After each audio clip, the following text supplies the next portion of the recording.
정말 달순해요. 라이브입니다. 첼시 홈인 스탠포드 브리지를 갔다 왔습니다. 누가 아까 저보다 축구공이냐고 물어봤어요. 오늘 첼시와 맨유 첼맨전의 현장 직관하고 왔는데 저 오늘 그 현장 갔다가요 스탠포드 브리지에서 첼시 레전드 두 분 직접 만나가지고 론 해리스하고 게리 치버스라고 하는 두 분 만나가지고 이렇게 사인까지 받았습니다. 완전 개탔습니다. 근데 오늘 경기 결과는 일단 원정팀 맨유가 이제 승리를 거뒀습니다. 맨유가 2대0으로 첼시를 좀 잡았는데 이러면서 맨유의 프리미어리그 순위가 몇 위까지 올라갔느냐, 바로 7위까지 올라가게 됐습니다. 근데 더 흥미로운 포인트는 뭐냐면은 프리미어리그에서 다음 시즌 챔피언스리그 나가기 위한 티켓 전쟁이 그야말로 대혼전으로 빠져들어가는 결과입니다. 무슨 이야기냐면 4위 첼시, 그 다음에 5위 토트넘, 6위 셰필드, 7위 맨유, 이 네 팀이 승점 3점 차, 그러니까 한 경기 차로 다 몰려있게 된 거예요. 이러면 누가 다음 시즌 챔피언스 나갈지 모르는 거잖아요. 이런데다가 지금 맨시티의 징계 문제가 변수가 있어가지고 5위까지도 나갈지도 모르는 그런 상황인데, 와, 누가 나갈지 진짜 모르게 됐습니다.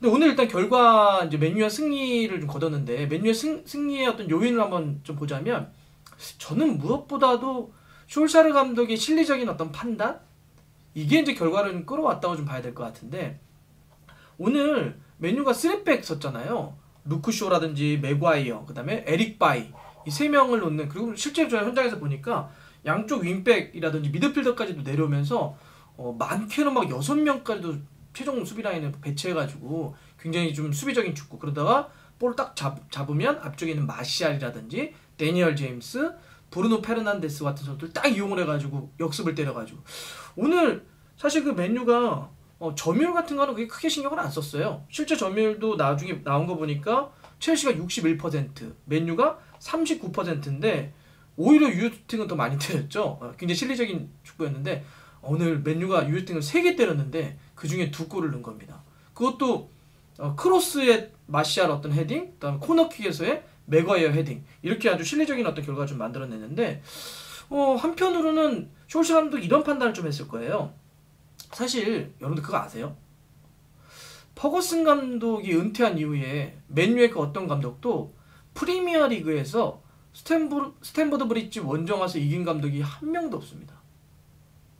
퍼거슨 감독 이후에 맨유 감독으로 스탠포드 브리지에서 프리미어리그 경기를 승리한 것은 숄샤르 감독이 최초입니다. 그 이야기는 뭐예요? 그만큼 어려웠다는 거잖아요. 프리미어리그에서 스탠포드 브리지 원정은 어렵다는 거였으니까 숄샤르 감독도 판단했겠죠. 야, 지금 어쨌든 순위가 첼시가 4위고 그다음에 맨유는 좀 이 경기 전까지 9위였잖아요. 그러면 원정 가서 퍼거슨 감독 이후에 이긴 감독이 없으니까 이 경기는 정면 승부하기보다는 좀 수비적으로 하다가 카운터를 때려야 되겠다, 이런 판단하지 않았겠어요? 저는 이게 그대로 주의했다고 봐요. 그래서 뭐 점유율이라든지 그렇게 크게 신경을 안 썼지만 결과적으로는 유효팅 3개로 2골을 만드는 이제 그런 결과를 만들어냈다. 그래서 숄샤르 감독의 이런 판단은 이번에는 또 충분히 좀 우리가 평가를 해줘야 되지 않을까 좀 생각을 해보고요. 첼시를 좀 보자면, 첼시는 좀 여러분들 어떻게 보셨습니까? 저는 오늘 물론 첼시는 이제 결과를 놓고 보면 불운 같은 건 얘기할 수는 있겠죠. 예를 들어서 캉테가 경기 시작되고 얼마 있다가 부상으로 나가거나, 수비수 크리스텐센 같은 경우 또 이제 부상당해서 또 교체되거나, 이런 불운도 있었고, 혹은 두 번의 어떤 VAR, 그러니까 골이 이제 2골이 있었는데 그 2골이 다 VAR로 판정해서 이제 다 노골 처리가 됐는데 뭐 이런 거라든지, 한편으로 그런 것도 있겠다. 맨유가 그 맥과이어 선수가 이렇게 터치라인 쪽에서 넘어지면서 약간 발기질을 했던 그런 장면이 있는데, 그 느린 동작으로 좀 놓고 보면 그 맥과이어가 정말 그 자칫 잘못했으면 카드도 받을 수 있는 그런 장면이었는데, 뭐 첼시 입장에서는 뭐 그것도 좀 아쉽다 이렇게 볼 수는 있겠죠. 이렇게 종합적으로 좀 뭐 불운이라든지 좀 아쉬운 어떤 뭐 판정이라든지 이런 얘기를 할 수는 있겠지만, 전 첼시의 근본적인 어떤 문제는 오늘 딱 보면서 현장에서 첼시가 왜 지난 겨울 이적 시장 때 그렇게 공격수 했는지, 왜 스트라이커가 필요했다라고 계속 얘기했는지를 오늘 경기 보니까 딱 알겠더라고요. 그러니까 미드필더까지는 잘 만들어요. 미드필더까지는 잘 만드는데 그 마지막 공격 지역, 그러니까 그 경기장을 우리가 3등분 하잖아요. 자기 진영, 하프라인 가운데, 그 다음에 공격할 수 있는 상대 문전, 여기를 이제 파이널 서드 지역이라고 하는데, 파이널 서드 지역에서 마무리하는 선수가 너무 약하더라고요. 그러니까 허리 정도까지는 잘 만들어요. 볼도 잘 만들어 나오는데 딱 파이널 서드에 딱 가면 거기서 뭔가 피니시를 질 만한 그런 선수가 존재감이 너무 약해요.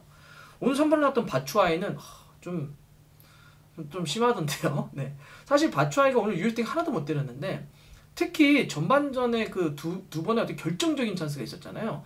거기서 하나 정도 골을 먼저 넣었다고 한다면 수비적인 선택을 했던 맨유가 실점을 먼저 할 경우는 이제 전술을 좀 바꿔서 공격으로 나와야 되잖아요. 그러면 첼시에겐 또다시 그 맨유의 어떤 뒷공간을 칠 수 있는 기회가 열릴 수 있었겠죠. 그만큼 선제골은 굉장히 중요했는데 두 번의 기회를 바추아이가 다 날려 먹었으니까. 그래서 바추아이가 이제 후반전에 나가고 들어온 선수가 지루였는데 지루도 유효스팅을 하나도 못 때렸습니다. 오늘 첼시가 유효스팅 하나 때렸어요. 그게 그 코바치치가 거의 막판에 때렸던 게 막혔던 그게 이제 유일한 유효스팅이었는데 그만큼 지금 스트라이커가 어떤 제목을 못 해주고 있다. 너무 존재감이 약하다.